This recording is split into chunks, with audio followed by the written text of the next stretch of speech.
Cinema క్యాసెట్లని, cinema డివిడీలని 200, 300, 400, 500 ఇంకో కొంచెం క్లారిటీగా వినాలంటే అది దాదాపుగా 1200, 1500 బ్లూ రే. భగవద్గీత పుస్తకం జస్ట్ 10 రూపాయలు. ఎంతమంది హిందువుల ఒళ్ళో, ఎంతమంది హిందువుల గుళ్ళో, ఎంతమంది హిందువుల ఇళ్లలో ఉందో మనం ఆలోచించుకోవాల్సిన స్థితి. ఒక జీవితకాలంలో భగవద్గీత శ్లోకం మనం చదువుతున్నామా, మన బిడ్డలకు నేర్పిస్తున్నామా? నేర్పిస్తే ఏమొస్తుంది? సంస్కృతం చదివితే శబ్దం పరిపుష్టం అవుతుంది. శబ్దం పరిపుష్టం అయితే వాక్కు శుభ్రపడుతుంది. వాక్కు శుభ్రపడితే శుభ్రపడిన వాక్కుతో నువ్వు ఏది మాట్లాడినా అది శాసనం అవుతుంది. ఎప్పుడైతే నువ్వు మాట్లాడే మాట శాసనమైందో ప్రపంచమంతా నిన్ను అనుసరిస్తుంది. ఈ స్థాయికి నువ్వు ఎదగాలా వద్దా, ఇది ఆలోచింపచేస్తుంది భగవద్గీత.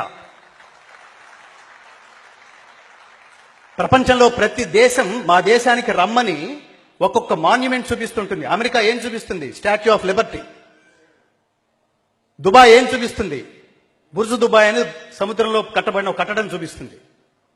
అట్లాగే లీనింగ్ టవర్ ఆఫ్ పీసా ఒక దేశం చూపిస్తుంది.